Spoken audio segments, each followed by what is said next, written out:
I'd like to thank Two Stone and Stormfield for having us play this show today. Got Brian Goss over here. Got Michael on drums. Todd the Kid on guitar. Todd Youth on the guitar. Raybeez. We're Warzone from New York City.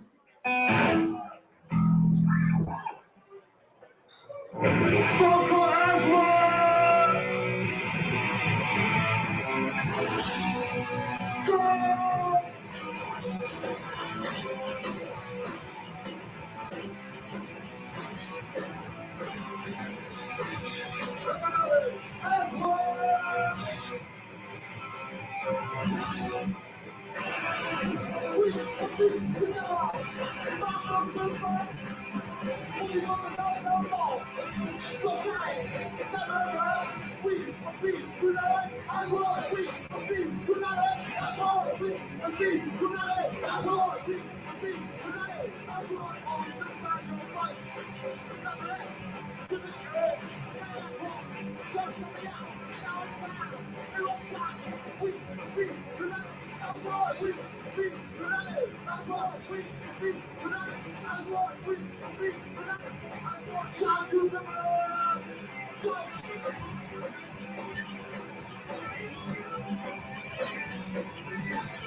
For yourself now!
Too slow, we're out of here.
What's happening? It's the New York Hardcore Chronicles live, hosted, sponsored by Fryad Amplification and New York Hardcore Comics. I want to welcome everybody from around the world that's watching. I see we have people from South Africa, Belgium, France, everybody. Welcome. Welcome to everyone. We have a great show today. Super excited about this show today. We have a bunch of the Warzone alumni guys coming on. This is great. Been working on it for a while. I want to say before we kick off also that we have five of the Warzone alumni guys coming on today. There were a lot of guys in this band, and I could probably do another show with another 5 guys. But this platform that I'm working on here, that I'm doing the show on, just enables me to have 6 people on at once. So these are the 5 guys that are coming on for this show. Maybe there'll be another show with another 5 guys, but this is what we're working with today. I don't want to hear about what about this guy, what about that guy. This is what we're dealing with today. So that said, we have a great show today. Super excited about it. We'll get cracking. First, I want to mention we got a couple other shows coming up that I want to mention. Tomorrow we have a Sunday A7 matinee show with our friends Ryan Bland from Ake, Gary Yasko, and Rob Kabula. Rob Kabula, formerly of Agnostic Front and Cause for Alarm, both from Dead Blow Hammer and Davey Hooligan. That's coming up tomorrow. So tune into that tomorrow at 3 o'clock East Coast time. It's an A7 Sunday matinee show. And for those that may be wondering, what's the A7 Sunday matinee show a week from tomorrow? Here we go. Get your shoes and socks on, kids. It's right around the corner. A week from tomorrow, we have the godfather of New York Hardcore, Vinnie Stigma, is going to be on the show, along with Danielle LePage from Blood. This is going to be epic. We're going to talk about the old days, 7 days of the Agnostic Front. Listen, we're going to talk about a lot of shit, man. It's like, what the fuck are we going to talk about? You know what we're going to talk about. That's why you're here. Also, let me throw out there a couple other shows. This Wednesday, we have Ray and Roy from Downset. That's going down. That's going to be a cool show. So that's this Wednesday, Ray and Roy from Downset. And then this Friday, we have Mr. Freddie Madball. That's going down. So there you go. That's this Friday coming up, Freddie Madball. So there you go. Just want to bring everybody up to date on what's coming up on the show. So there you go. And also, hey, look, thanks for supporting the show. I want to shout out my patrons who got with the show on Patreon, and I really appreciate it. Ann Mays, Andrew Daly, Carnot Domain, Brad, Eric Delasio, Greg Whitbread, John Burry, Jordan Paz. Thank you, Jordan. Jorge Rodriguez, representing Colombia. Thank you. Matthew Gordon, Michael Gibbons from Leeway, Mickey Arsenaut, Will Shepler from Madball, from The Take and Madball. These are people that are getting behind the show on my Patreon account. William Hernandez, Steen Thompson from Denmark, Mr. Nobody, and Chris Freeman. So please, the show needs support. Please support the community. The Patreon thing is awesome. You can pledge $2, pledge $5. Please throw your hat in the ring. Let me run the banner here so people could throw down. There you go. It's running on the bottom there. www.patreon.com/Drew Stone. There's different tiers on this Patreon thing. One of the tiers, we're going to go out and do my Drew Stone cinematic walking and music tour of New York. There's another tier where we'll do a New York Hardcore Chronicles 10 questions with you. There's another one where you come and guest on the show. I'm releasing all sorts of never before seen footage from my archives and clips and photos. I just released a never before seen antidote video from 1984, a student film that my brother did. So please, get involved and support this show.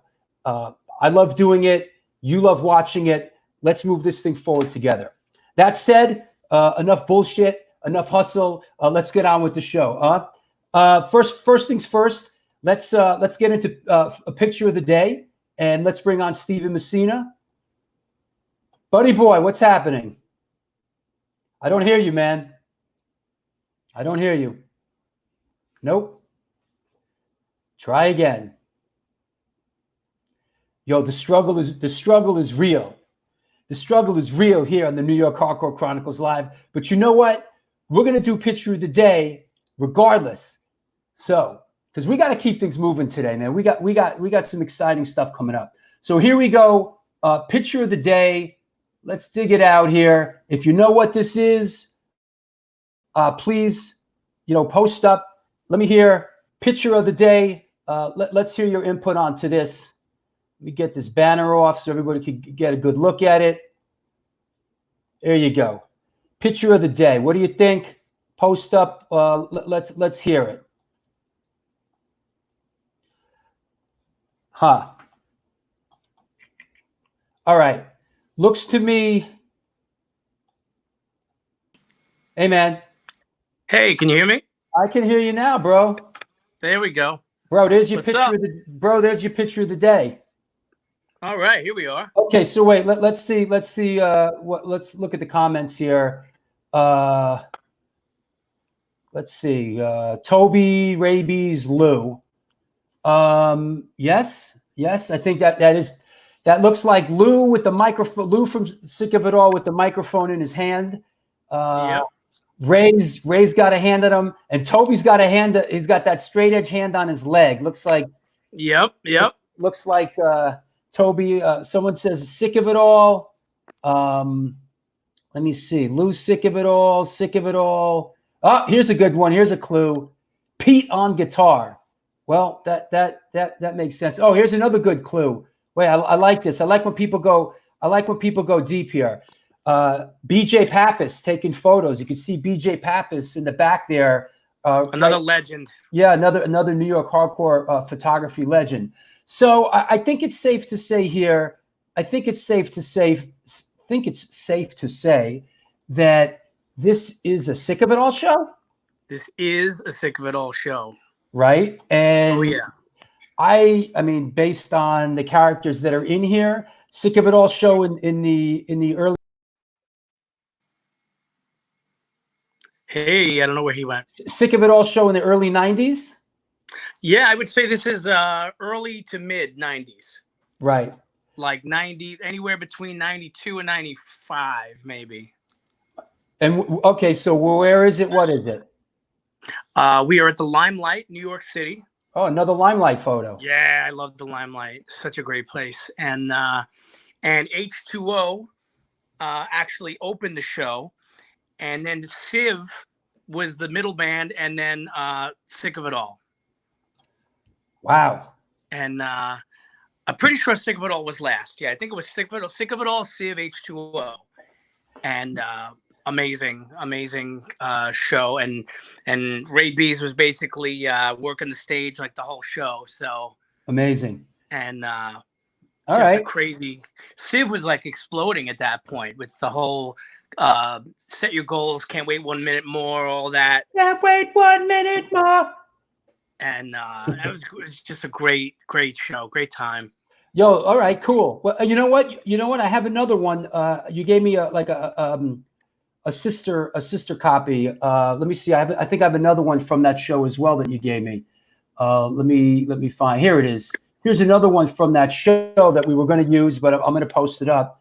This one's pretty cool. You know, there you see Raybeez with his straight edge shirt on next to the other straight edge dude with his arms crossed, looking very hard.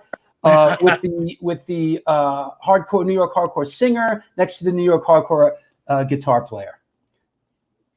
In fact, the cool thing about this show is you had, and I was so psyched to see it, one of the shots from this show is in the opening montage to the New York Hardcore Chronicles film. Right. And that was the shot with Toby crossing his arms and right. And that every time I see it, it totally makes me smile. So like this was a special show, you know? Cool. Right on, brother. Well, thank you. And you know, we love picture of the day, and we love trying to figure out what it is. So we'll talk to you in a bit. We got a long show. We got an exciting show. I see you're home today. So yeah. So we'll check you in a bit. All right. You got it. Yo, boom. There it is. Steven Messina, hardcore Shutterbug picture of the day. Let's see what's up with Rap Bones. Brother. What up? What's up, bro? What's happening? Tagging, hanging. What's up? Yo, I'm feeling that shirt today, bro. Well, I'm representing, you know. Yo, I'm not mad at that shirt. That's the Dr. No. That's the shirt that we made for the Dr. No benefit in Tompkins Square Park. Yes, that was a great day. That shit looks fresh, man. Is that? Do you just bring it out for special occasions like this? A couple that day. I got a couple. You know, I put one away. Cool. So let's get right into toy of the day. Toy of the day, bro. What do you got? I'm kind of going with the company today. I got 2 toys of the day today. First, we've got the Super 7 Misfits Earth AD. These are really nice. Now, I don't know. The really thing that makes this sweet is it's unpunched. You see that? That means it never hit the retail shelf. It never made the peg. So that's pretty cool. Wow.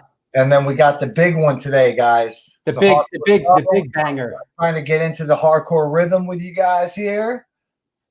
Hit me. The Gorilla Biscuits Red Box Set. Wow. By the same company, Super 7. And we're going to do the reveal on this one. It's really nice. Comes with a nice little booklet. You know, nice little spread.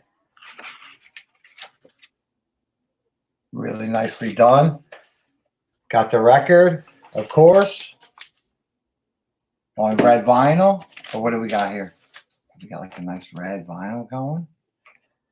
And then we got the Gorilla Biscuits. So those are the toys of the day, guys. Hope you liked them. They're pretty cool. You know, I dig that hardcore people collect. You know, we're big collectors. You know, we collect our memories just like we get tattooed. It's the same kind of vibe. So right on. Let's Super 7 puts out a bunch of good stuff. Check them out. What's happening, Sid? How you doing? What up, guys? How's it going, everybody? I know it's a jam-packed show today, so this is the best thing to do now. As for the record of the day, like I said, going back to, it's gonna be a jam-packed show today. Guarantee you tomorrow, and I know you're gonna tune in. It's really, really amazing. I can't wait to talk about it, Drew. Yeah, tomorrow's a good one, and we'll definitely give it some airtime tomorrow. But I want one quick thing, just because there's a whole Warzone theme thing. Oh, there you go. A friend did this for me back in February of '98. So just basically a few months after Ray passed, I had a friend of mine do that for me. So yeah, I mean that's my contribution to the show today. But hey, cheers, Ray, Todd, Vinnie. It's all for you guys. I also got the day after. That was like the day after Ray passed. I got that at New York Hardcore Tattoos. 97. Wow. Yeah. New York hardcore guys with New York hardcore tattoos. The next day. Come on, what did we say? We have it here and everywhere else, man. Come on. There we go. Boom. Cool. All right, you guys. Let me keep the ball rolling here. We got a lot going on. We'll touch base with you later on in the show. All righty, guys. Okay, cool. There you have it. Rap Bones Toy of the Day Collectibles, DJ Sid the Kid, the New York Hardcore Chronicles Live, sponsored by Fryette Amplification and New York Hardcore Comics. We appreciate your support. It's nice to see everybody from around the world. We're going to start bringing the Warzone guys on. Any questions? Let me get rid of this Sid the Kid banner, because you know what? I'm not Sid the Kid. Who am I? I am. Where's my banner? Where's my banner? Banner. There you go. Got to roll with it here, man, in the Zombie Armageddon. Okay, so listen, I'm super excited about this show. I want to bring our first guest on. We're kind of going to do this thing chronologically today. So the first guy I want to bring on is Crazy J Skin Vento himself. Hey, buddy. How you doing? Can you hear me? Yo, what's up with that? Let's start jamming. How you doing, Jay?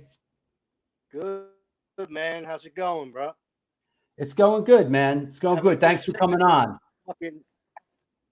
No problem, man. Some technical issues here. Hopefully, you want to sign off and come back on, or you want to give it a shot? Hopefully we get through this. Okay. So, so chronologically, tell me a little bit about, how you joined the band, and I guess that was. Give me a little bit about the timeline, because of everyone coming on the show today, you're really the first. You're the first one that came into the band. So tell us a little bit about your background and how you ended up in Warzone. Well, I was at the time hanging out a lot with Ray. I was coming out each day, chilling.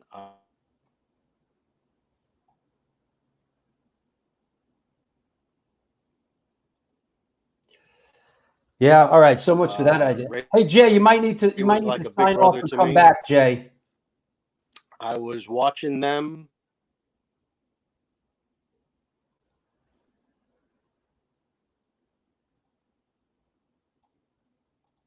What's up, EK?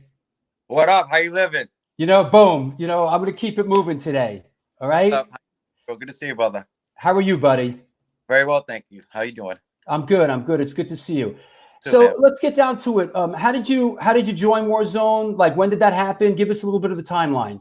It's kind of random. I was in Boston at the time, playing in two different hardcore bands, Wrecking Crew and Straw Dogs, and Saab, God rest his soul, was visiting up chilling in Boston just randomly, because people did that back then. And he said, happened to mention that Luke was leaving the band and they needed a drummer. So we had a little talk or whatever, and he gave me Ray's number. I called Ray like 2 or 3 days later, and he's like, yeah, come down there and try out and stuff. So I had all my homegirls from Boston, all the skinhead girls driving me down there, pack up my drums and shit. Went down there, missed the audition, got lost and shit. It's pouring rain. He's like, yo, you could just stay at my boy's house in Brooklyn and try out next week. So I stayed out in Brooklyn at Mika and Grand. We had a house over there. And next week I tried out and knocked it out. And there you go. That was that. It was like winter of '87, I think. Right before, I was 17. Like maybe December. You were 17 when you joined? Yeah, I was just about to turn 18. It was December. My birthday's in January. Yeah. Wow. Let me see. let me dig into the photos here, and let me see if I, what we have. I got so many photos from from that era and stuff. Yeah. Let me see what I think this one might. This looks like a pretty early one, huh? Yeah, that's cool. Oh my god, it looks like the Avengers or some shit. What? So what's going on here? We had just gotten those hoodies. They're like these white Warzone Lower East Side hoodies. And shit. So we had one night, I think it was after practice, and I forget if this was Joe, the guy who shot the Open Your Eyes cover, or someone else. I think it was Joe. And we were just rolling around like 38th Street over there, just taking pictures wherever, like shit, like goofy shit. You know what I mean? Like 2 or 3 hours after practice one night. And we got a lot of good ones. This is one of like 2 or 3 that are my favorites. I don't know what the hell I'm doing over there. It looks kind of random, but Yeah, I saw a couple from that photo session. Let me see what else I have. I think I sent you one earlier too from the same night, right? Maybe. Yeah, they're kind of similar. This one, I'm sorry we lost Jay, but I can't tell if you're behind the drums here, but this is like a Warzone skinhead shot, Yeah, I mean, I don't think so. I think that's Omen. I can tell the way the drums look in the back. I think that's Luke. Okay, so he's different. It might be me. I don't think so though. So before you, the drummer was Lukey Luke. Yeah. Cool. Yep. I came right after. Right. Let's talk about this a little bit. Let's talk about this, which really sort of resonates with a lot of people. Oh, nice. Yeah. Yeah. Let's talk about this this lineup and this kind of era right here. For a lot of people, this is this really resonates. Yeah. This is I think it's one of those things where it was like an idea, like just boom, like we were just like, let's do this. It Ray's girlfriend's house in Soho. I forget her name, but they had a loft in Soho. So we were like, yeah, let's put up electrical tape, and we had this like concept.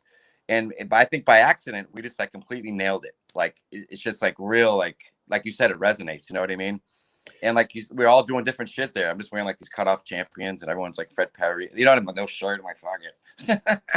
The Canal Street. I was wondering like how you guys put this shot together. So this was in a studio, and someone took the time to yeah, do we did all that the same evening. It was a loft in Soho. It was where Ray was living with his girlfriend and the family and shit like that. They had a pool table. It was real dope, real nice in there. And we just decided this guy Joe, man, he had a great idea, and everyone was like down with it. So yeah, we took the time, put up all that electrical tape, the numbers and everything, and just I think we did a few rolls, I think, of this whole concept or whatever, and this one just worked. You know what I mean? You could tell everyone's doing their own thing. The thoughts is really, really neat. And that's John Oman, Paul, Jay, you, and Ray. Yep. Hey Jay, are you with us now? Yeah, trying the best I can. Really sorry about that, man. Apparently, there's some technical real trouble right now. It's okay. We'll listen. It's the New York Hardcore Chronicles live. We'll punch through it. So, any recollections about this era of the band? To a lot of people, this is sort of the golden era of Warzone. Yeah, I mean, that was a lot of good times, man. I remember Ray was in the loft up in there, and we were blessed to have that type of space, and everybody that was in that family helping us to work through everything. And I remember the day we set up all that tape and took that picture was really awesome, man. Wasn't it? It's cool. Yeah, that's cool. Let me dig out another one. Now that we have it together. Let me, because I love a lot of the photos from this era are just fucking great. Hey, I want to put this one up again. Yeah. Hey Jay, check out this one, huh? Jay, that's Luke, right? Awesome. Pyramid Club, man. Yeah, I think that's Luke. I thought that was the Pyramid, huh? Yes, sir. Summertime Pyramid. And this is like Warzone skinhead era right here, huh? Yeah, that was like the end of the '88 summer tour or something like that. Well, '87 summer tour, maybe. Right on. Yeah, right on, man. Let me see what else we have here. I don't know if you had heard what I was saying about how I had gotten into the band. No, go ahead. Back in that time, I was hanging out a lot. I was coming out every day. I was going out to the LES, you know. I was hanging out with Ray pretty much daily and Batmite, and I saw what they were going through. That Todd Youth, may he rest in peace, my brother, had just at that time he stepped out of the band. You know, he went on to pursue other things, and Ray was searching, and he was still playing with Batmite, and they were trying things. I went to the studio with them a bunch of times, and then Batmite had a talk with me. He said, you know, he was going to step out of the band as well, and that he was going to talk to Ray, and he wanted me to basically start playing with them, and that was how that started right then. Wow. Hey, we got a comment here. Jealous of that Golden Corn record in the back on Jay's wall. Love it. Those are my boys, man. They're awesome. They're still pushing through all this time. Yeah, those are your boys. You love them, man. Yeah, no, awesome music, man. Very driven, you know. Yeah, for sure. Let's now. So this you guys were both in the band at the same time for a couple of years, right? Yeah, living together in the line, man. Yeah, man. Bro. I was living with Jay and his mom's. It took me in. Oh, you guys were living together? Yeah, man. Yeah. Oh, wow. I think I lived with each member of the band for a few months. The whole time I was in the band. Yeah, well, you were down from Boston, right? So yeah, you need a place. You needed a place to live, right? But, yeah, man. That was a good time, man. We were working at Jiffy Lube and shit. Oh, man. Remember that fell down I the was thing? Like 15, 16. Oh my God, yeah. Yeah, Coney Island Parkway, that Jiffy Lube. We were working there. It was crazy.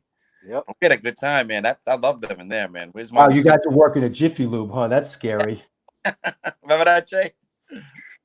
Let's see. When that shit first started. Let's see what's from that era. Then we did a new music seminar and shit that time. That shit was great. That was a sick show. Yeah, that was good, man. Remember that, Jay? That was quick. Oof. Yep. Hell yeah. It was like a half hour, 20 minutes, 25 minutes. Yep. Set. Gone. But we killed it. Damn. That was probably the best show I played with my lineup. I wish I had people. What's this? Here you go. What's going on here? Shows, man. Oh, yeah. I think that's that same night, Jay. We were shooting that after practice with Joe, right? What's this one? Wow. That's that same night, Jay. Remember we were taking Boo Studios, right? Huh? That was Boo Studio? I think it's what? Like Boo Studios in the lobby. Boo. Yeah, with that one night after practice, we were just taking mad pictures because we had those hoodies on. We were showing them off. Like, check it out. Nice. Let's talk a little bit about the records that you guys played on. I mean, you guys, I know Jay, you played on "Don't Forget the Struggle, Don't Forget the Streets," and then EK, you joined soon after and played on "Open Your Eyes," right? Yep. But Jay, great. you were in for "Don't Forget the Struggle," right, Jay? That's that. Okay. That's it. He comes, he comes, he goes. I know, right? What's up with that? He comes, he goes. Hey, let's talk about "Open Your Eyes," man. Yeah, man, that was talking about experience. It's the first record I did ever, like full length, whatever. The demos and shit in Boston, but we had Gary come in, Dr. No, and then J Dubs, R.I.P. And what an experience it was. It was a Campo Cultural Center. It's like this state of the art studio. Like they had a tracking room downstairs, like on the first floor, and they were up on the third floor, looking at them on videotape, like with headphones. It was crazy. It was like sort of intimidating at first, but once I got the hang of it, I was, really, really into it, and I let go and just let my soul take over. But it was great, man. I can't even really say in words how amazing it was being 18 years old, loving the Bad Brains, chilling with him. We'd go after by and chill. This apartment above Alcatraz. John Ullman's girlfriend lived there, and have Heinekens and smoke fatties and just talk shit about life and everything. What an amazing guy he is. But yeah, I mean, it came out pretty good too. Yeah. And did Warzone, did you guys tour back then? Were there tours in 88? Were you guys touring then? Open Your Eyes tour. That didn't really last that long. I think we got down to Charlotte. Is it Charlotte, North Carolina? And everything, people were beefing and, things were happening. So it just kind of everyone went their own way then. I think I went back to Boston for a few months and started a little something there. But then I came at a record. It was a bit of a crazy time. Yeah, it was nuts. That tour was crazy. Hey, we're gonna bring in Todd the Kid Hamilton, but just real quick, after you left Warzone, you ended up in Sick of It All, right? Yep, that was I was working at Two Boots, that pizza place on Avenue Way. I'm like, riding around and shit. And so Eddie Cohen, we were talking. He's like, yo, we should do the Sick of It All thing, give it a whirl. And it was weird because I remember trying out with them and not really. I was kind of goofy and not taking it that serious because Warzone had been around forever, and I was like, oh, it's in Warzone, old school, like trying to be all cool. The first audition didn't go that well, and then the second time I came in and just killed it, and then boom, right from there, it was good. That was a fun band. Did a lot of touring with them. A lot of touring. 7-inch was. Hey, let's bring in our next guest, coming to us from Arizona, Mr. Todd the Kid Hamilton. What's happening, buddy? Hey, what's up, Drew? How are you? I'm chilling. Thanks for coming by, man. Thanks for having me. Yeah, I mean, the last time I saw you was when you did the Warzone, the Raybeez tribute thing in the park, right? Yeah, that was a great day. Yeah, absolutely. Let's talk a little bit about how you got into the band and what was going on for you, and how the pieces fell into place. Okay. Actually, I met Ray at the that AF show. The Last Warning record was recorded. The Live at CB's. Oh yeah, sure. I guess it was like December of '92. And Warzone also played that day. But I actually met Ray and hung out with him a little bit that day. And then over the next week or so after that, I kept running into him in the street. And somehow I had mentioned that I played guitar, and he said that they were looking for another guitar player in the band. So from there I just learned the songs and went down, and when I joined the band, it was Frank Stracuza on bass, John Marino on drums, and Todd Youth was also playing at that time, but he was leaving to do. He had something else going on, like a tour or something like that. And also Lee Harrison playing guitar. Wow. And that was the lineup that had played at CB's. So I learned the songs, went down, played with them, and like a month later, we were doing shows. There's been a lot of guys through the Warzone machine, right? I mean, even doing the research, for this show, you guys are sending me pictures, and I'm looking at pictures, and I'm looking at some pictures and going, who the fuck are these guys? Who are these? I have no idea who a couple of these guys are. It was a lot. It was a revolving door there. I mean, there were some shows where there was only where somebody would play and they'd be in the band for one show, right, or two shows or whatever. Yeah, well, I guess Ray was always at the helm, but you were in the band for a long time. Yeah, I was in the band for about the last 5 years of its existence. Right, and you were there until the end, until 1997, right? Yes. Yeah, cool. And let's see who else we got out there. Let's bring on Brian Goss, man. What's happening, buddy? What's going on, Drew? How you doing, man? Good. How are you? Good. Now, you two guys, sort of, there was some cross pollination between you two, right? You guys were both in the band at the same time for a while, right? Sure. Yes.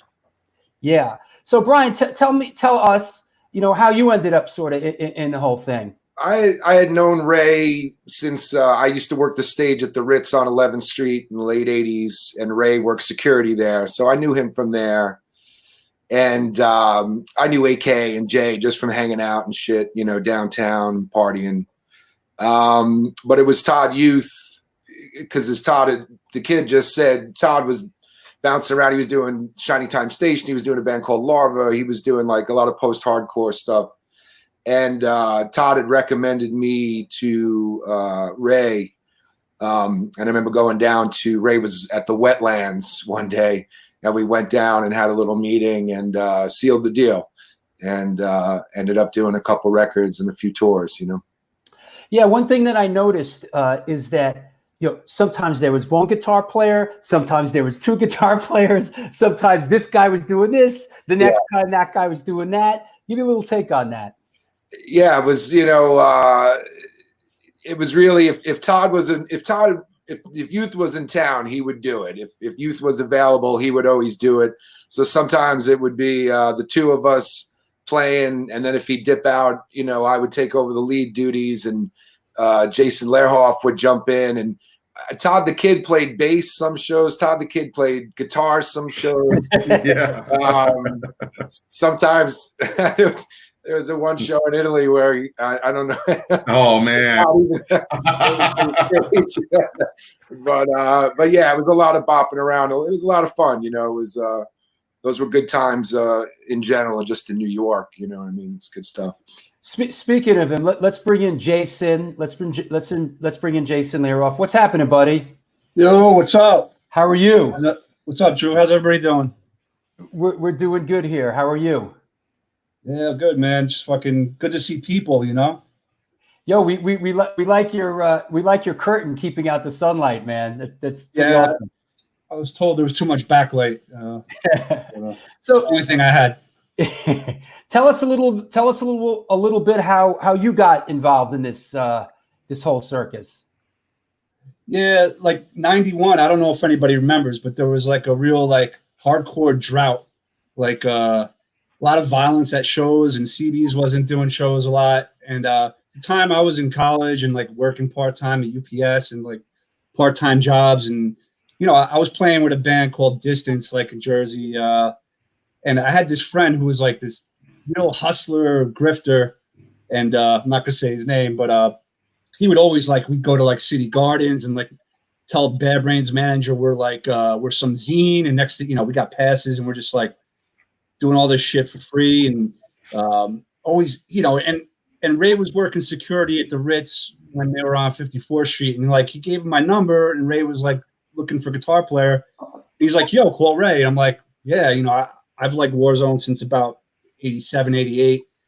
Definitely don't forget the struggle era with what I connect with. And I came down, auditioned, and Todd was there. Oh, funny story. I'm at the studio on 30th Street, and I'm going in the elevator, and this scruffy, California skater looking dude with bleached hair gets in the elevator with cut off denim shorts. I'm like, yo, I don't know. It looks like Todd Youth, but if Todd Youth was in the Chili Peppers. It turned out he just auditioned for the Chili Peppers, and we're in the elevator together. I'm like side eyeing him, and I'm like, yo, you're Todd, right? Just as we get to the floor. So it made me a little nervous because he was there kind of scrutinizing my playing, so he could tell Ray if I was fucking up or not, or I was nailing it.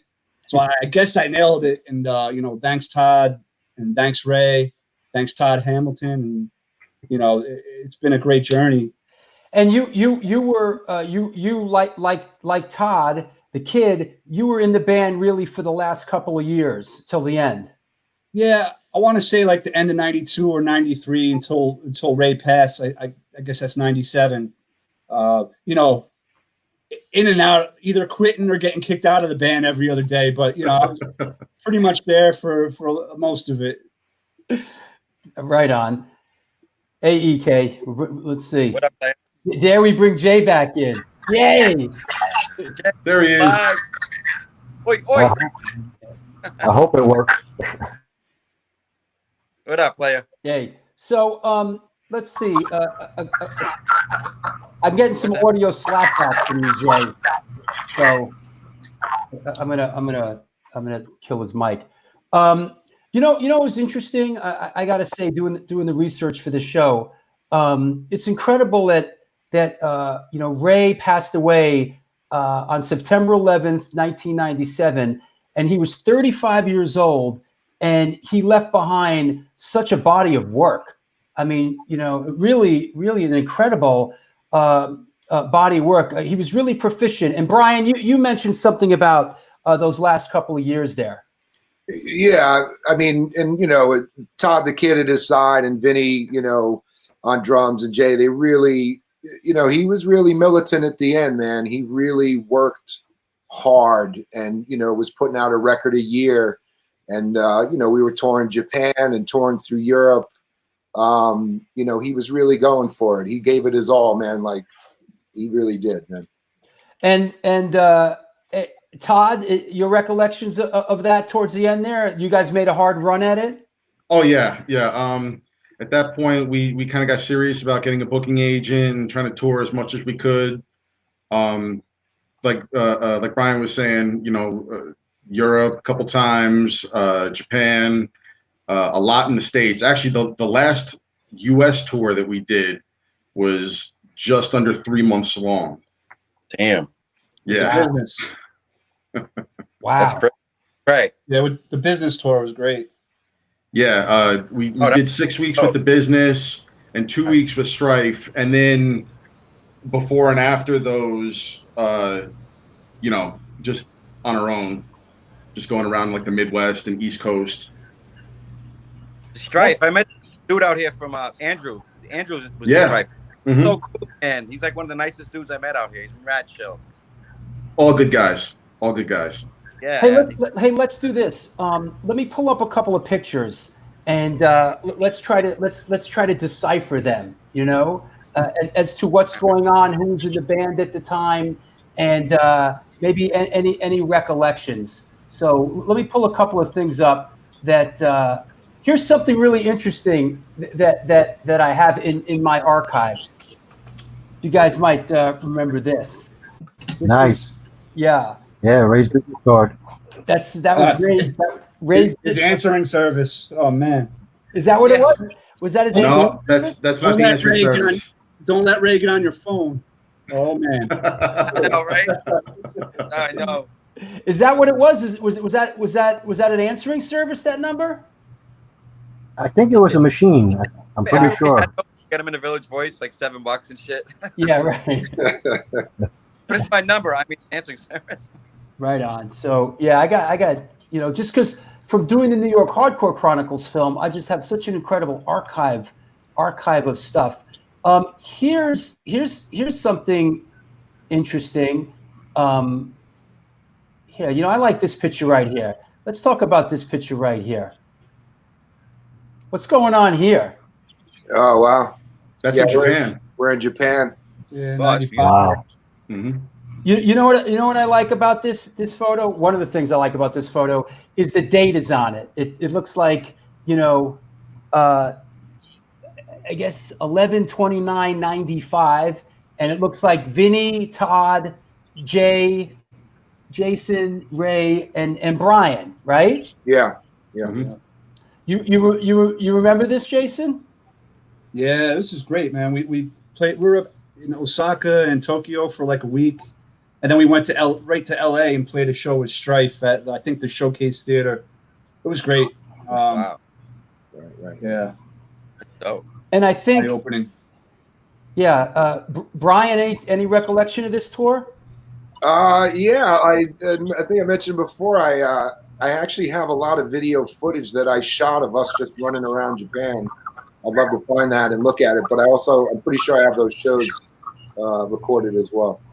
I think now doesn't this? I believe that this ties in with that, which is I'm assuming that is this. Yeah. Yes. That's the tour. Yep. Yeah. Oh, shit. Mm-hmm. Yeah. You can't play that many shows over there because it's so small, right? Yeah. Yeah. I mean that's pretty much the Japan run. Sometimes Nagoya's in the mix. Yeah. When I went over there with Biohazard in the early 90s, it was Tokyo, Osaka. It was 2 shows in Tokyo, Osaka, and Nagoya, and that was kind of the Japan run. When I was managing Sub-Zero and we went over there in '97, it was pretty much the same thing. How'd you guys go over in Japan? Good. It was a lot of fun. It was a good time, and the shows did well, and everybody was really passionate about it, and singing along, and it was a lot of fun. Yeah, cool. That makes sense. I know. I actually had one of those tour shirts for many years. Let's see. Well, let me see what's up next here. How about now? This is. I assume that this is really towards the end there, right? Looks like Yes. 1990. This is Sound of Revolution era. We did a photo shoot. I think Todd was working at 611 Broadway. 611 Broadway. Yep. That's on the balcony back there, in the back, down in Soho. I like that. And of course, Vinnie Value in the shot there, who sadly passed away recently. But this is from '97. The band. Isn't this the last year of the band? Yes. Cool. Well, we did one album after that. We did Fight for Justice. Right. It was Sound of Revolution recorded up in Woodstock with Dr. No. And Fight for Justice we recorded out in, I think it was Rick Nielsen from Cheap Trick's studio in Loves Park, Illinois. It was the Noise Chamber. It was in Love Park, Illinois. Yeah. And then we mixed it down in like Butch Vig's studio in Madison, Wisconsin. Is that right, Todd? Yes, Smart Studios. Yeah, that was great. Butch Vig, fucking man. Yeah. Nasty. Todd, you're kind of like the historian of this Warzone thing, aren't you? Everyone sort of defers to you. You're the man with the memory, huh? For most things, I would think. Some I'm a little fuzzy on. Right. No memory. Like a hardcore encyclopedia, and he knows like every B actor and stunt double name. hey, if let's do this. While we're at it here, let's take some questions. Anybody out there have a question or two for the guys, or anybody specifically, post them up. Let's bounce around a couple questions here. So throw down, and let's see what comes up. Don't be shy. Let it fly. Let's see. Keep it clean. Yeah. Keep it clean. This is adult. Okay, let's see. Well, I don't. Okay, I mean, we could go with this. Each guy could go with this. What were your favorite Warzone songs to perform? In your tenure in the band. Brian, let's start with you. The as one in the mirror at the end, we're always, that would just fucking rip the room up. That was always fun. It was always, that thing where people would always want to hear that stuff, and it was always nice to see if they were into the Cause for Alarm ever, or the Sound of Revolution and that stuff. But yeah, definitely, as one in the mirror for sure. Right on. Jason? Definitely in the mirror, and don't forget the struggle. Great, because it had had some mid tempo and some some thrash beats, and then towards the end, Sound of Revolution. We played a show it was a hardcore Super Bowl at Nation, I think, in DC. Oh. And we weren't sure anybody knew the song, but the whole room knew the lyrics, and that just felt really great, man. And it was 4 chords, so it's hard to fuck up that song. EK, what about you? I'd have to piggyback what Goss said. As one, definitely, just right off the rip, because that shit. Once you hear that beginning, I don't even want to play the drums. I start wrecking motherfuckers. And I'd have to say, face up to it. Face up to it. Yeah. Cool. How about you, Todd? I'm gonna go with a couple of deep cuts. So Escape from Your Society. Nice. Under 18, and Snake and the Lion. Snake and the Lion. Yeah, that was on Sound of Revolution. Oh shit, that's a cool name. Wow, deep. Jay, you out there? Jay Skin, what up, player? Yeah, Jay. Oh man, let me try again. Damn, I feel bad. Yeah, it sucks. He's sort of in and out. Jay. Here we go. It's tough. Oh, man. It's the struggle is real, boys. How about this? What do we got here? from this is from Ryan from Ake, our good friend who's on the show tomorrow, as a matter of fact. Do you guys remember the Bad Brains Black Dots tribute show with Warzone at Coney Island High? That was sick. Wow. Yeah, I remember that. Yeah. How'd you guys? I think we covered Riot Squad. Yeah, we did Oh, Riot shit. Squad. Damn. That Wow. must have been hard. Cool. You sang it, Todd. I think Ray was just like out in the crowd or something, Did I? or out in the van, one of the two. That was a cool spot, man. Coney Island High. Yeah. That was good fun, man. That was a good time in New York. Coney I spent a Island. lot of time in that place. I worked Lived Too there. much time, probably. Lived there. Yeah. Absolutely. I mean, that Jesse Mallon was involved in that place. And, as a lot of people know, Jesse Mallon is involved in the A7, thing that we're doing now. So Jesse Mallon is still in the mix, and, still really his heart is with New York hardcore. So that's cool. New York man with a van, and he pulled those little things down with the phone number. Uh-huh. And I was playing with Karen Black for a while in between bands, and Jesse would drive us everywhere. And I was in Karen Black. He was fucking real quiet and shit and everything, and blew up. What a nice guy, man. I love him. Wow, you played in Karen Black. Wow, yeah. That's fucking. I actually remember that. That was fun, man. I just had to keep my chops up in between shit. You know what I mean? I wasn't just trying to. Man, she's a legend. I know. Johnny Stiff wasn't driving you guys around then? Huh? Johnny Stiff wasn't driving you guys around then? No, it was Jesse for the most part. Johnny drove us to a few shows, but it was mostly Jesse. He drove us to Boston, like wherever. That was a fun band, man. EK. And here's here's something. Let's see. Hey Jay. Jay, we go. Well, Hey, he's sort of a passenger. He seems like he's let me see. Can you hear us, bro? Yep, of course. For as long as it lasts. Yeah, for as long as it lasts. Yeah, good. Okay, well, hang in there with us.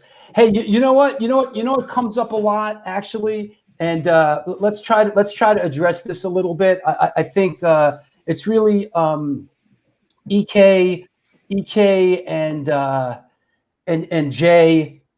You'd be the most apt to address this, and let me put up the record cover, and let's talk about this a second.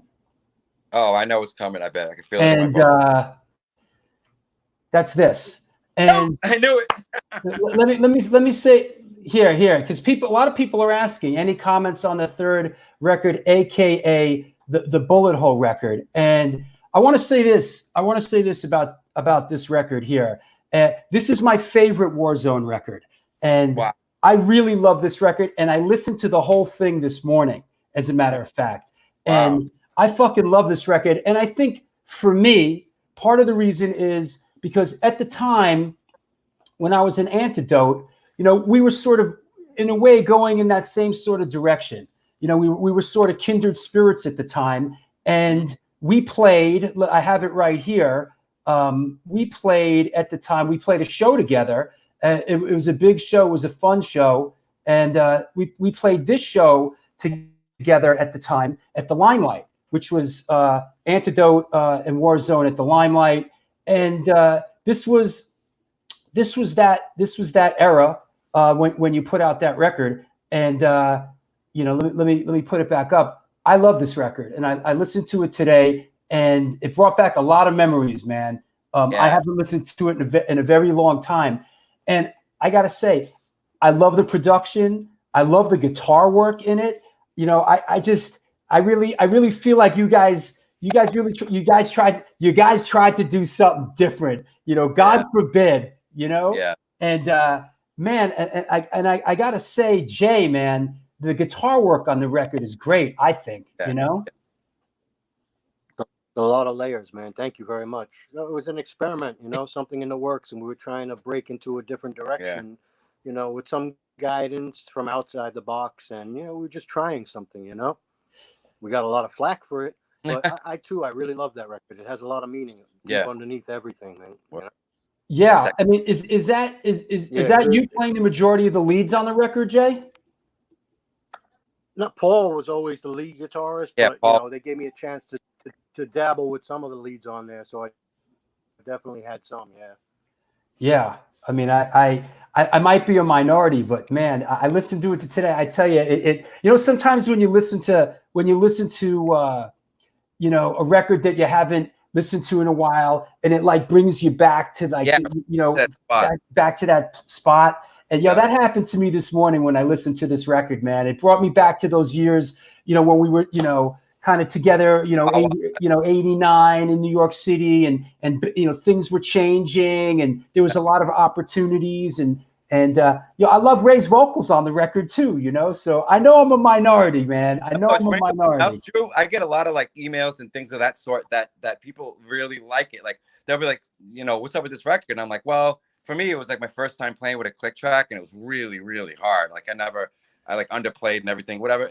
It came out all right in the end, but people, this is like, I mean, you're not that much of a minority. So a lot of people really like it. It's weird. Like not like Open Your Eyes or Don't Forget Struggle, but like a lot of people really do like it. They're like, I really like it. It's a great song. Hold On's great. Da, da, da. I'm like, oh, okay, thank you. You know, it wasn't expressed they was saying. But Listen, I mean, I get people that are like, yo, I love Antidote, Return to Burn. You know, like some people, you know, like, you know, some people looking back can appreciate it and you know, sort of not go, oh, Warzone has to do this. And if they do anything but this, then I'm not going to like it. Initially, you know? a lot of those songs were like, we were doing, Jay and Paul had Altercation. So we had a lot of, like, using a few of those songs. And the pre-pro we did at Johnny Fury was like, you know, they were like fast and then breakdowns like we used to do. And then the producer, Roger Greenwald, he was like a Berkeley guy from Boston, from this band The Dark. And he just flipped everything up. And, you know, just, you know, that's what we had. It came out like everything cut the speed, and like this real production's ill. Like those samples, like it sounds like a drum machine. Is it a drum machine, or are you playing live? I'm playing live. I'm just triggering samples. Yeah. That's tough. If you know, I was like 19. I'm like, what the hell is it? Like I was speeding up, slowing down. Yeah. But what, you know, it was all right. I like it. Came out all right. Oh, we got to shout out Chip Love, man. Chip Love tuning in on the show. Huh? Love. What's up, Chick? Hey, what's up, Chippy? Got a tick in your neck. nice to see you, Chippy. Thanks for stopping. Thanks for stopping by. What is the actual title of that Warzone record? Self-titled. It's self-titled, right? Yeah, John, that came out good. The bullet holes and shit. That's cool. Let me bring in the other guys. And let's see what other questions we have. Now that we got that out of the way with the infamous Warzone rock record. That's awesome. Oh, what do we got here? Listen, let's get crazy. Do you guys remember Jeff and Larry? They filled in for guitar and drums in '86. See, that's what Jay would know. Oh no, '86, really? '86. I think Larry played drums after when I left that Open Your Eyes tour for a few shows. Larry Love, I think, if that's the same one. Jay would know more about that though. Right. I wasn't '86. I was in Wrecking Crew. What's this? Drew, it could be wrong. Didn't you write as one? I may have completely misheard this, but I remember hearing you did. Well, that's a whole nother story about the whole as one thing. You guys know about that? No. No. I was in a band called The High and the Mighty in 1983, and we had a song called As One, which is a carbon copy of the Warzone version, which came years later. And you know, I never. Listen, rock and roll is like that. Music is like that. You know, you hear things, and then a couple years later, you know that sort of thing. But yeah, the High and the Mighty had a song called "As One" with the exact same structure and the exact same chorus. You know, years before that, and you know, Ray was the doorman at the A7, and Todd was there all the time, and all that. But you know, whatever, that's cool. It's rock and roll. You know, that's how it goes. Let's see. Any other questions? Let's for the Warzone guys. Let's hear. What's this one? Warzone played in the garage that faced my backyard. All right. What? Okay. Sure. See you there. Yeah. Let me see what else. I remember you guys playing with the Circle Jerks and the Weirdos at the Ritz on 54th Street during that album. You remember that? Circle Jerks show? Yeah, we played Circle Jerks at the Ritz. A bunch of I think we did a few shows with them, and also the Ramones for some reason. We always would end up at the Ritz with the Ramones. It's really weird. Ramones and GBH, wasn't it? Yeah, GBH. Yeah, yep. Great big hair. Here comes Jay Vento. Great big hair. Absolutely. Let me dig out another picture, and we'll see what we can do here with it. Let me go deep into the stuff. Listen, this is what I said before about. I looked at some pictures and I was like, who are these? Who are these guys? Like, so here's one that kind of confused me. Like, I see EK on the right, and I guess that's John Oman next to him. I'm not sure who the other two guys. That's Open Your Eyes. That's Jay. That's Open Your Eyes lineup. That's I think Kerrang magazine. Yeah, who's standing on the far left? That's Jay. Oh, that's Jay Vento? Yeah, and then Paul next to him, and then Oman. Oh, okay. Yeah. All right. A lot of people like that picture. It's so weird. It's like, yeah, look at my fucking chest. I'm so crazy. Cutting edge. Alternate. and Ray rocking the Last Resort shirt. Yeah, I was a key latch kid and shit. Yeah, that's a good one. Let's see. Let me dig back in here, and we're just poking around here and having fun. So let's see what else. Yo, boom. What's going on here? Oh wow! Oh, shit. This is when we recorded our side of the Cause for Alarm split. One more time. What is this? The split 10-inch that we did with Cause for Alarm. This was when we recorded that. It was at Spa Studios on 20th Street, 21st Street. Remember that spot, 21st. Just off of 6th Avenue. Yeah. Spa. Oh shit. And Brian, you're in the mix in this one, huh? Yeah, I mean, I wrote a lot of those songs with Ray. I like that audio. At my place on, I was living on 2nd Street. I wrote like 3 of those songs, and then Todd the Kid, I think, had the other one on there. But yeah, it was good times, man. You know, doing a record with youth and everybody, and it's seeing that shot and Todd the Kid and I, the only ones left. It's quite a photo. Yeah, it's pretty. That's pretty heavy, man. Absolutely. That's a lot of people. Yeah, we're getting at that age, man. You know. So was that one of those times where there was 2 guitar players in the band, you and Todd Youth? Yeah, that was one of those. Like, come on, bro. Do we really need a band with you and Todd Youth playing guitar? Like, I was home watching cartoons at that era for a minute. You know, it's like two really proficient guitar players, man. You know. Yeah, we had fun. Yeah. Let me see what else we got here. I like this one too.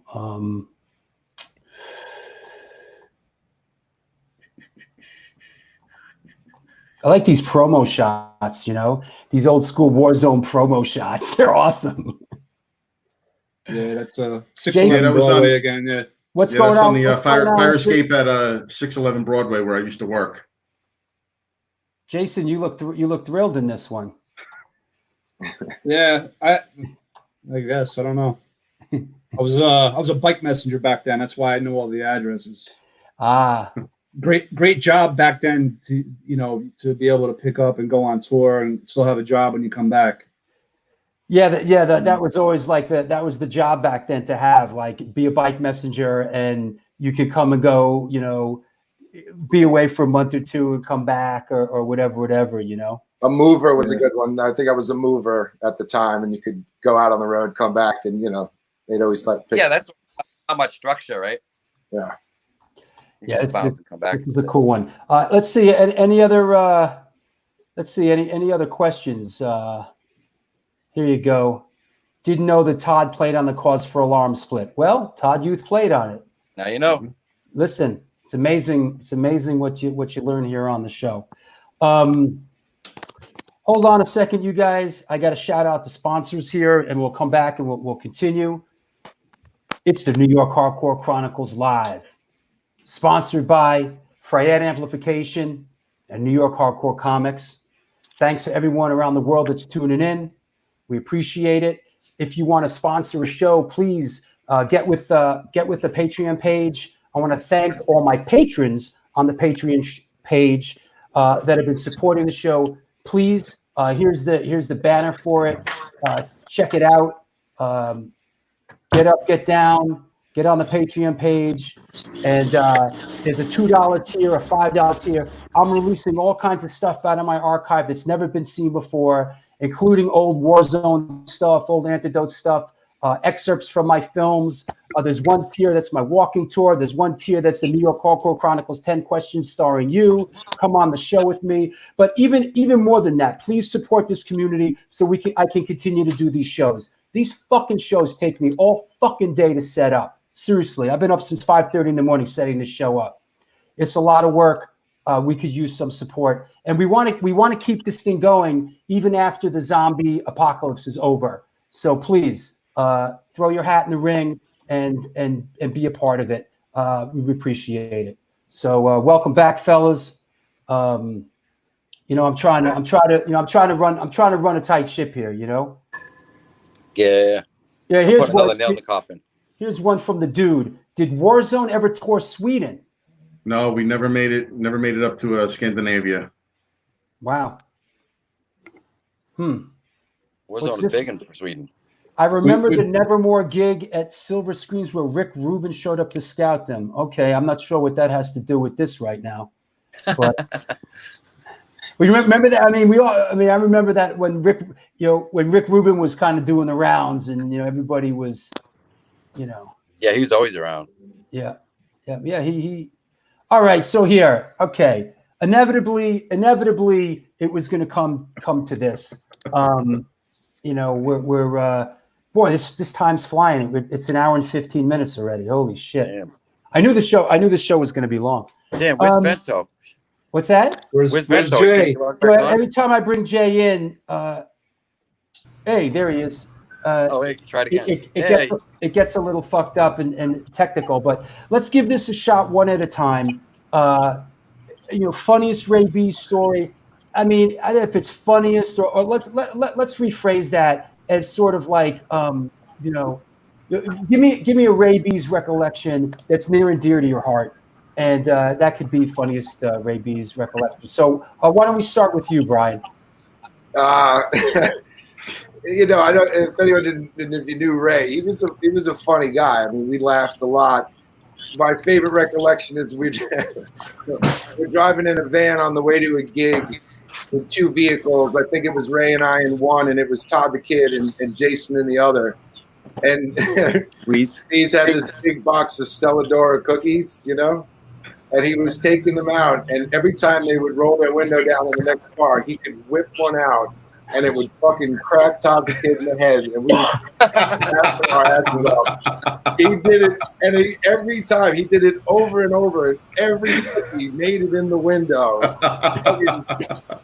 That's my favorite memory of him. I figure that one all the time. Do you remember this? Do you remember this, Todd? Yes, very vaguely, but yes. How about you, Todd? Memory or? Yeah, actually, when we were on tour with the business, we played. We did a show in Houston, and after the show, a bunch of people invited us to go hang out at this bar, which is actually the Houston location of Emos. And by the time we got there, it was like just before last call, so. I was just walking around the place. I ran into Vinnie outside, and I was just like, yeah, I'm going to go back to the van. So get back to the van. Jay gets there right after us, and Ray had stayed in the van and was sleeping. So he was in his sleeping bag and his long underwear and, and we get in the van, me, Jay, and Vinnie, and we're wondering where the guy that was kind of driving and helping us with selling merch and stuff like that, he wasn't there. So we're like, Where the fuck is he? All of a sudden, we just hear, look out the window, and he goes running past the van going, Todd, Jay, Vinnie, I need help. And then these three big, like Samoan-looking dudes running after him and tackled him. So we run out of the van to go help this guy. And, you know, I looked over, and next thing I know, like, there's a massive brawl in the parking lot. Like, Steve from the business was getting down on somebody. And I look over, and, you know, we grab chains, bats, all kinds of shit out of the van to go deal with this. I look over, I see Ray, like, squaring up against, like, the biggest one of them in his long underwear and socks. And he's swinging a bat into this guy's ribs and not phasing him at all. And I was like, oh, shit. So Ray just tackled him. And next thing I know, we're all piling back in the van, and somebody was, like, leading us out to the freeway, you know, blowing through, like, stop signs and all kinds of shit. We get on the freeway. We're driving for, like, a mile or two. We get pulled over. And we're like, oh, fuck. All right, this is it. Now, the kid that was driving us, he caught a pretty bad beat down. I mean, like, his face was kind of like a catcher's mitt after this. So we just made him stay in the back of the van. We're like, just stay down, you know. And Vinnie was driving. Vinnie Value was driving? Yeah, Vinnie was driving. And so we're all pretty much getting ready to get arrested. Cop walks up to the window and says to Vinnie, you know, your trailer lights are out. And so we had been having problems with that on that tour. So Vinny's like, yeah, you know, we thought we fixed it. You know, I'm going to have to, you know, pull off at the next exit and try and, you know, take care of it. So the cop was like, okay, yeah, make sure you do. Just want you to be safe out here on the road. Okay, thanks. See you later. The next show, the business had off, and then we were meeting up with them the show after that in New Orleans. And that's when those guys were like, yeah, there was an APB out on your van. Damn. So it's a good thing we got the fuck out of the state. You know, there's a lot of those kind of stories from those kind of, and listen, I'm sure for a lot of hardcore bands now touring, there's a lot of those kind of stories. You know, we saw the merch guy came running, you know, followed by 30 guys, and it was odd, you know, like. The other thing about Ray was, you know, we did a couple bus tours in Europe, and even when we were in the van, he would always, like, make up his bed every day. Like, he would, like, lay out his sleeping bag, and, like, all his stuff was, like, perfect and organized. And at least once a day, he would take his giant hockey bag that he would bring on tour and take all the clothes out of it, unfold them, and then refold them and repack the bag. There's that Navy discipline. Yeah, that's Navy discipline right there. I mean, Ray was a Navy guy, right? Yeah. That's incredible. How about you, Jay? I was going to use that story, but I do still have the baseball bat from that night. Do you? The one that didn't phase that big Samoan guy's head. It's like 3 of us pounding on him. I don't know. Anyway, must have been that PCP he was on. But, Ray and I famously fought like cats and dogs. I was always the guy to tell him, like, yo, your vocals suck, do another take. And doing the last record, he kicked me out of the fucking studio, which is, you know, this is just like another day. And so I storm out, and there was a fucking AC/DC cover band playing across the street. So I was happy as shit. I was sitting there with you. Yeah, I was went there and got blasted, and you know, we made up and we came back. And this is what I liked about Ray. Like, you know, he was hard to get along with sometimes, man. Everybody's got a story, but he did more good than bad, and he looked out for a lot of people. It's because of him I know so many people right now. Like me and Todd, like, we're really close. Todd came to my wedding. People like Ernie that I hang out with regularly. A lot of people I'm friends with for life now, man. It's because of the doors Ray opened. So we got back, and he had like an informal meeting. There was no show or agenda. He's like, yo, let's all meet at Pyramid. And I just remember this is one of the last times I saw him, and he just handed us a round of beers, and he smiled and gave me like a kind of like a, it's okay, man. We went through a lot of shit talk, and we were all just smiling. And it was one of the last times I saw him, man. And it just sticks in my head, and I was a dick to him a lot. And, but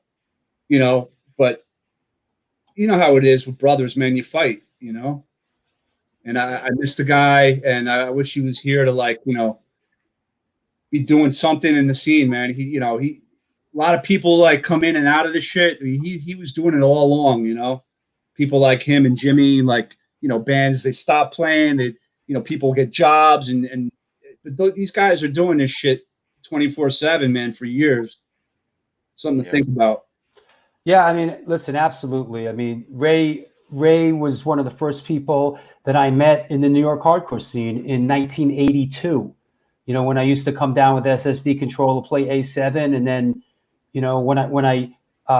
they used to play A7, and Ray was the doorman.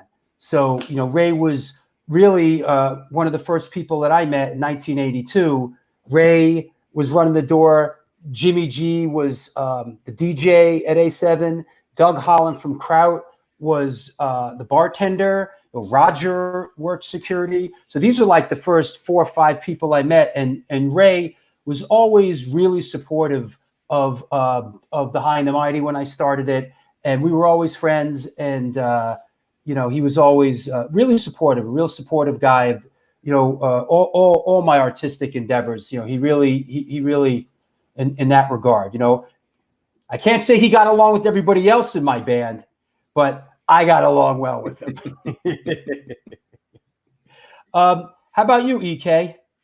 Oh yeah, I was just what Jason was saying about it's like your brothers, is love to hate and hate to love. But in the end of the day, he did a lot more good than he did bad, just like what Jason was saying. And it's nothing really specific, a story, but he used to do this shit with me where he would pretend he would put his voice into homeless people's mouths. He'd be like, "Yo, EK, watch out, Bebo, EK." And I turn around and be some crackhead and shit, right behind me, and he goes, "Oh, EK." Yeah, we see a homeless guy, and he'd be like, "Yo, that's Todd in 20 years." Yeah, he's like, "Yo," he would say, "Bo," the funniest shit ever. Go, "Ack, yo, Ack, come here, Ack, give me a hug, Ack." And we would hug and fight and fist fight. I not for nothing, I really, really miss the guy. And I just wish at some point, I know him and Todd, they would want this message to be carried and still to be carried to the people out there that love this band. And I really, really do miss the guy. I remember Todd the Kid was reaching out to me for his services and things of that sort. And I wasn't in any way, shape, or form ready to do that. I think I still had resentment to some shit, wicked, immature fucking style, you know what I mean? But I really miss the guy, man. That was that band. I grew up in that band. I essentially grew up in that band, literally 17, 18, 19. Because 18 is when you decide what kind of man you want to be. Fucking, that's it. You know what I mean? And I looked up to him, and not to get all sensitive, but I really do miss the guy. And Warzone is the shit, and I'm glad that I'm part of it. Very special. Hey, Rap Bones.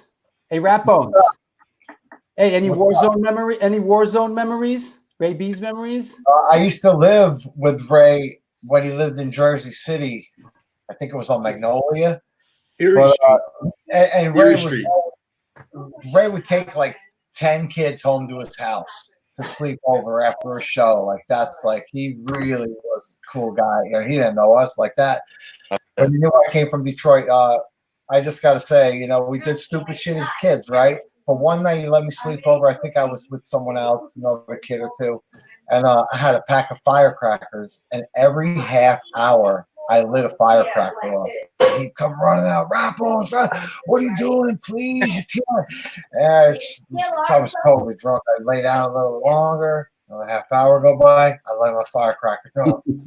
"Rap on, you don't understand. Please." So he kicked me out. You know what I mean? And Ray was really neat. I remember he had all his T-shirts out on a bed sheet against the wall, piled up. That was, we were punk rock. We had flavor back then, Yo, you see that comment, Rap Bones? That's Dean from No Redeeming Social Value. That's why he wrote the song about me. His cover's blown. Raybeez introduced me to Rat Bones, two great dudes. I mean, I do always remember seeing like Ray on St. Mark's, and he would always invite the new kids in, and you know, a lot of people stole their whole script from that guy, and he's a little, you know, you don't get the credit. Yeah, right on cue. Here's a comment. Ray was always hanging out in front of Coney Island High. I remember him handing out stickers with the 10 years strong logo on it. So, hey, he was a Lower East Side, fixture for many years, you know. And it's like I said before, it's incredible that he left such a body of work behind and sadly passed away at 35 years old. An incredible body of work, you know. He's definitely missed. Yeah, Rat Bones will talk to you in a bit. Incredible talent in that band. Good seeing all you guys. We'll talk to you soon. You too, man.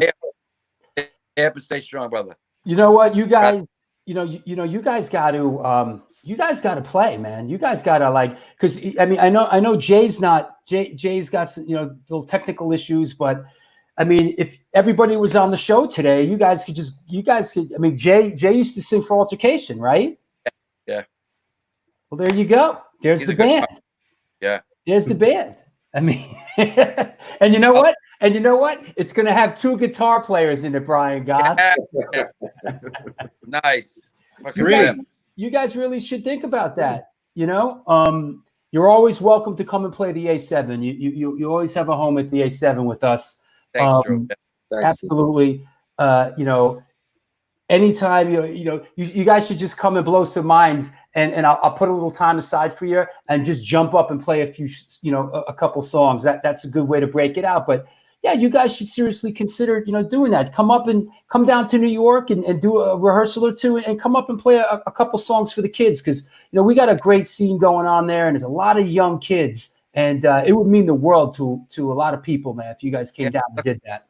Band, a lot of people want to hear this band. A lot. Absolutely. We'll see when it ends. We'll see what happens. Yeah, absolutely.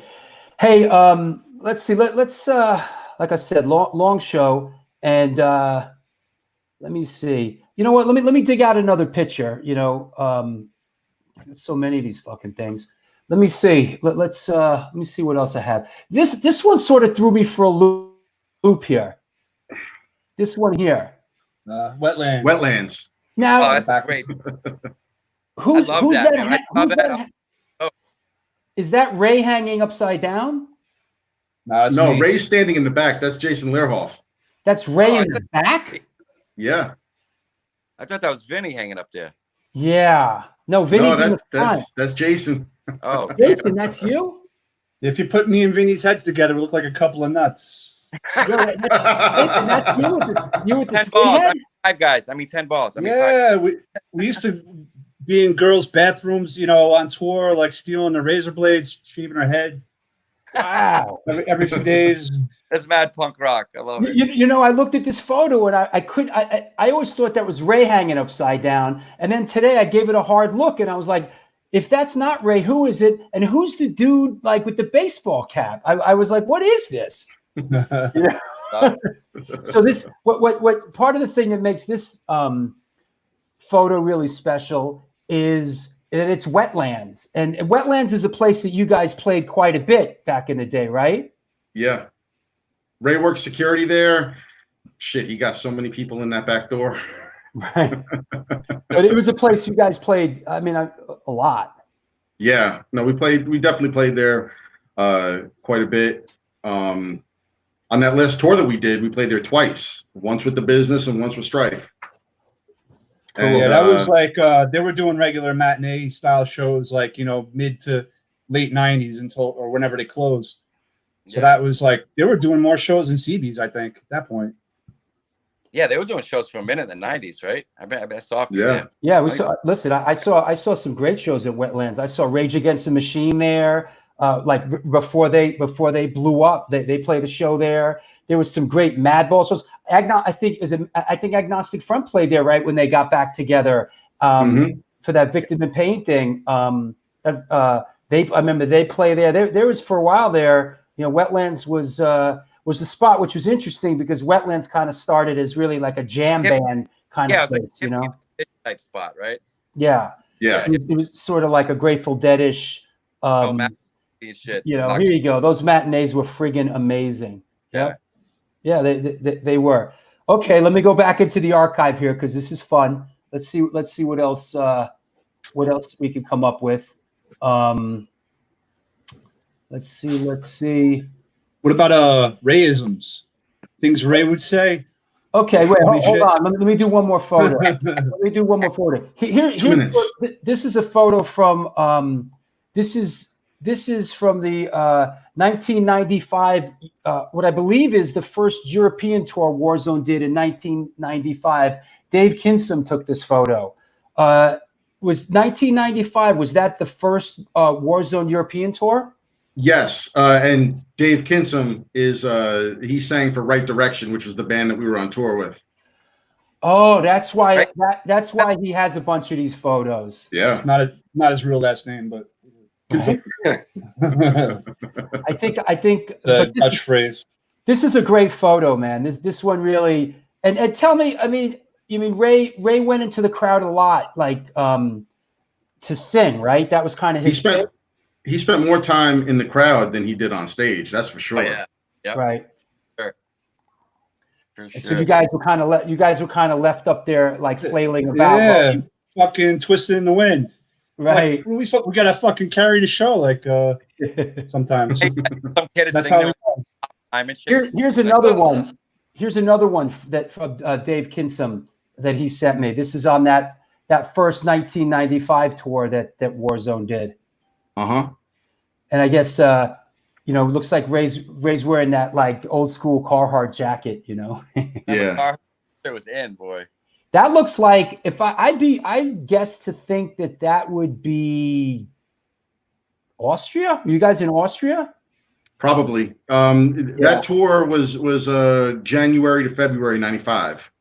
Ah, nothing like touring Europe in the winter.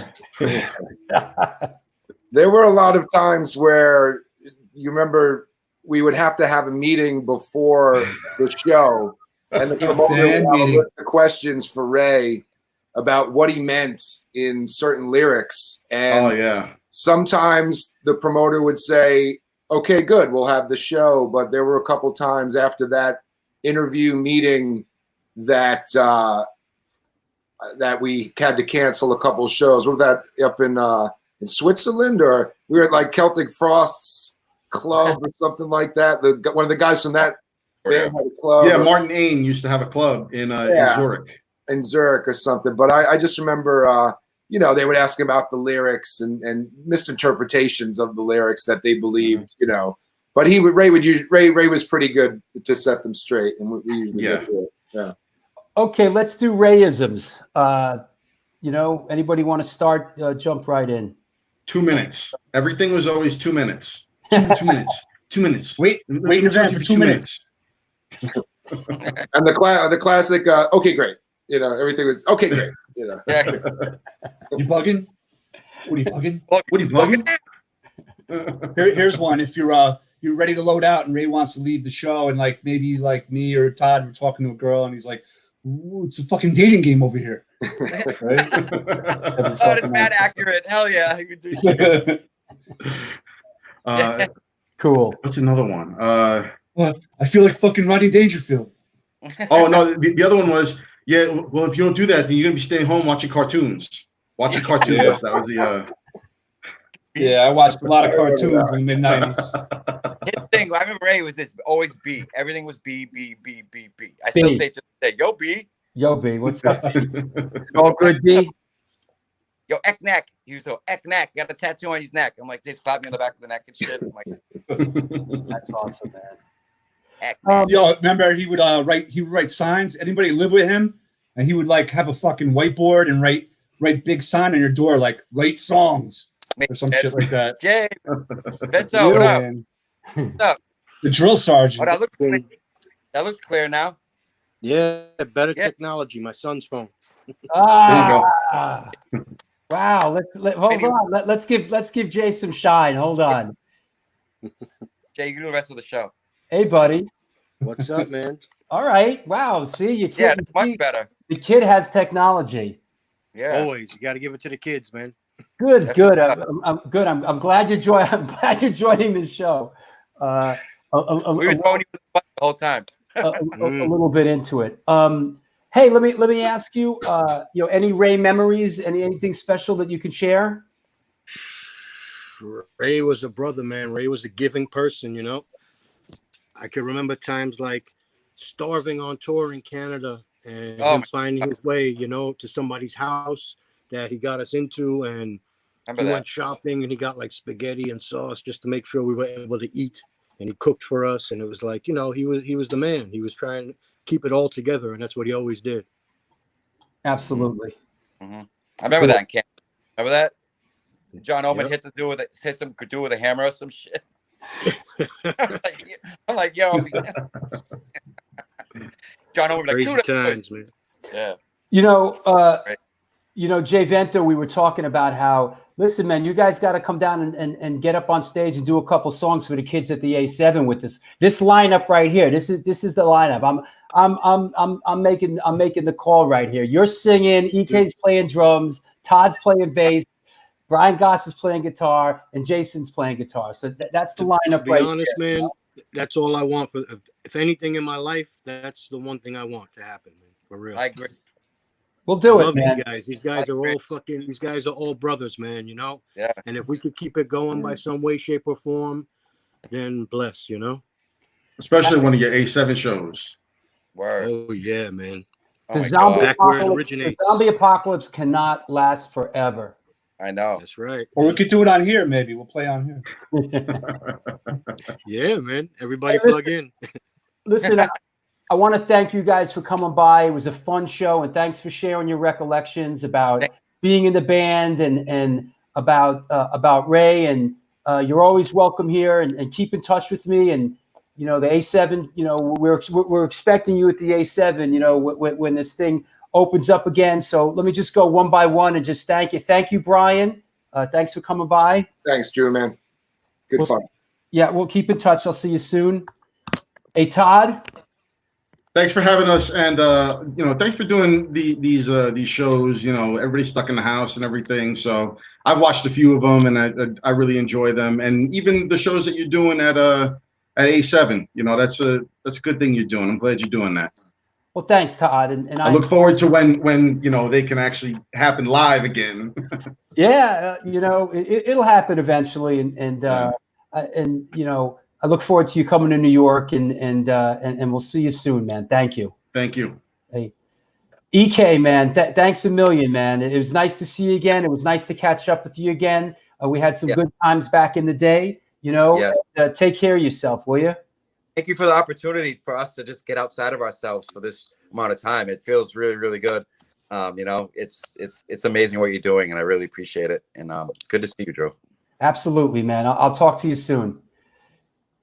Jay Vento, buddy, let's keep in touch. Let's keep in touch, man. Absolutely. And we're definitely, we're gonna do this. We're gonna do this Warzone thing at the A7, and also, man, if you ever want to get your altercation thing together, come down and play, man. Oh, dude, I would love to, man. I would absolutely love to. Definitely looking forward to it. And much love to everybody, man. Much love, for getting through this, getting through the times, and keep it all together, Thank you, Jay. I'll talk to you soon. Jason, buddy, thank you so much for stopping by. That was a lot of fun. I hope you enjoyed it. Yeah, it was great, man. It's great to see everybody. Rest in peace to Raybeez and Todd Youth and Vinnie Value, their families and friends. Keep them in your memories. And Drew, thanks so much for doing this and everything you do for the scene right now. Really appreciate it. Okay. Take care, buddy. You too, man. Woo! Wow. What a workout that was. That was really special. Let me see if we got any comments. Okay. Thank you from France. Well, listen, we love doing it, France, and we got here another good show under your belt, Drew. Well, it's what we do around here. Great show, Drew. Warzone crew. Yeah, it was awesome. It was awesome. Dank, what's happening, buddy? Call it twice. Yep, absolutely. Hey, Laurent in France. Thank you, man. It's good to see everybody. Everybody checking in. Liverpool, England. What's up, Phil? How's things in Liverpool these days, man? Wow. I have some fond Liverpool memories, actually, of coming through there with Biohazard. And, whoa, Germany checking in. What's up? What's up with Chris from Rikers? What's up, buddy? Hope you're well. Castle Crew, right? What's happening, man? I hope Rikers is well, and we hope to see you again. Denmark checking in. What's happening, Steen? Heroes to None. Thank you. Thanks for checking in. I'm looking to do an international show pretty soon in the next upcoming weeks. I got so many shows coming up, but we're going to do an international show and hopefully connect everybody. Yo, checking in from Chile. Nano, what's happening, brother? ¿Cómo está?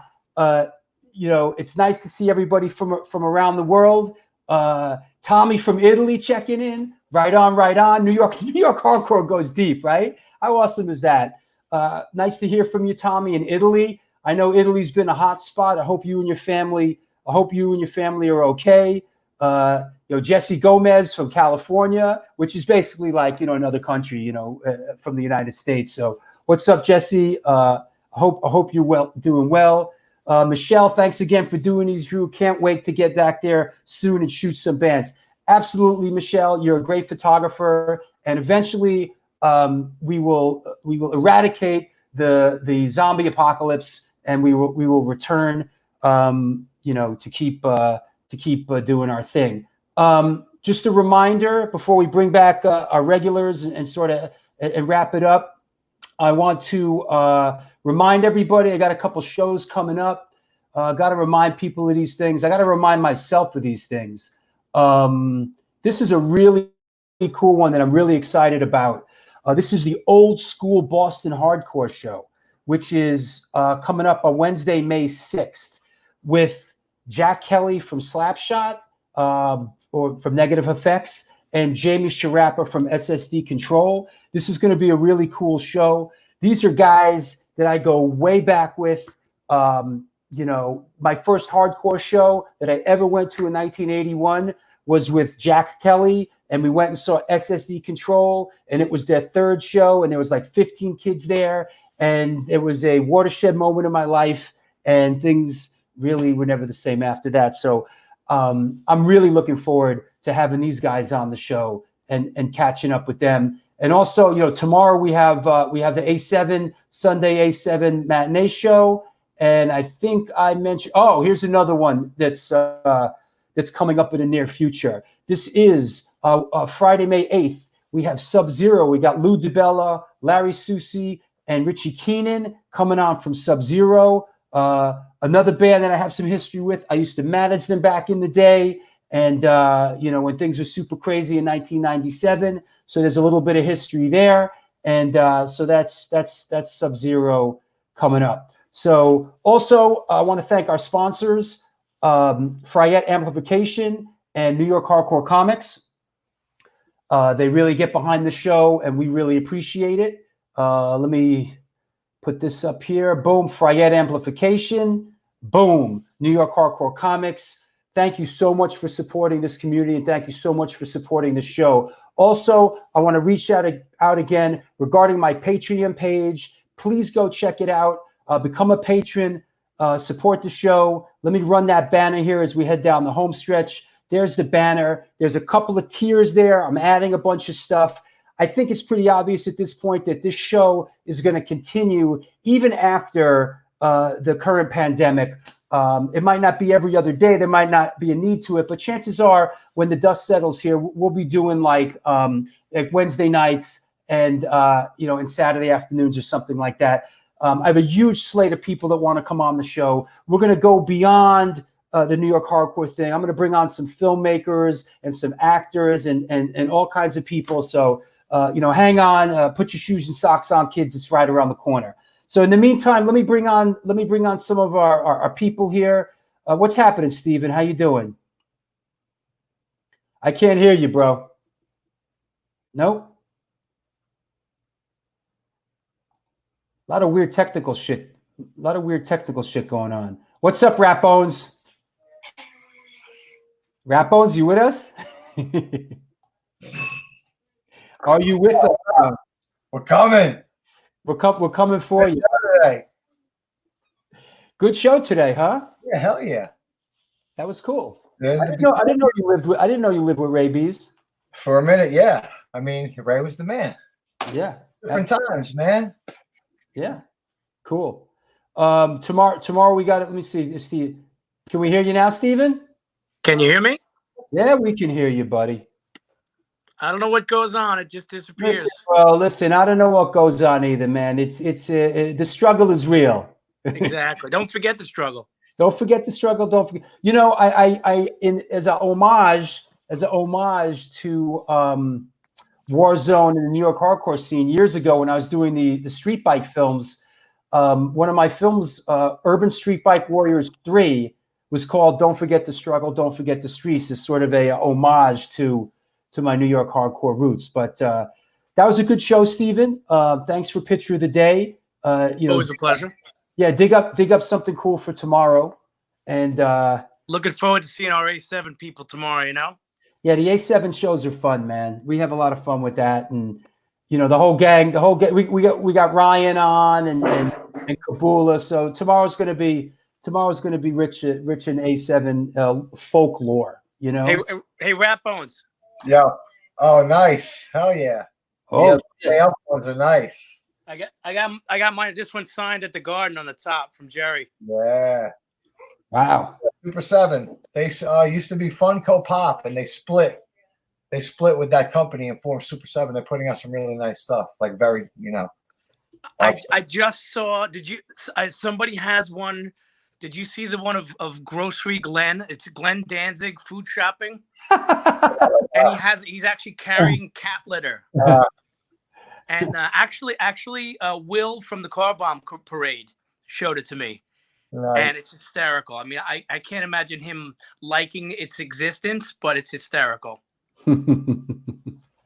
All right, fellas. Hey, thanks. I'll see you guys tomorrow, huh? Yeah, no doubt. Hang around. We'll talk afterwards. Wow, there you have it. That was a hell of a show. A lot of fun. Thanks to all the Warzone alumni guys who came by and the show regulars. Please, everybody out there, be safe, be careful. This can't last forever. We'll see you soon. Thanks a lot, and good night.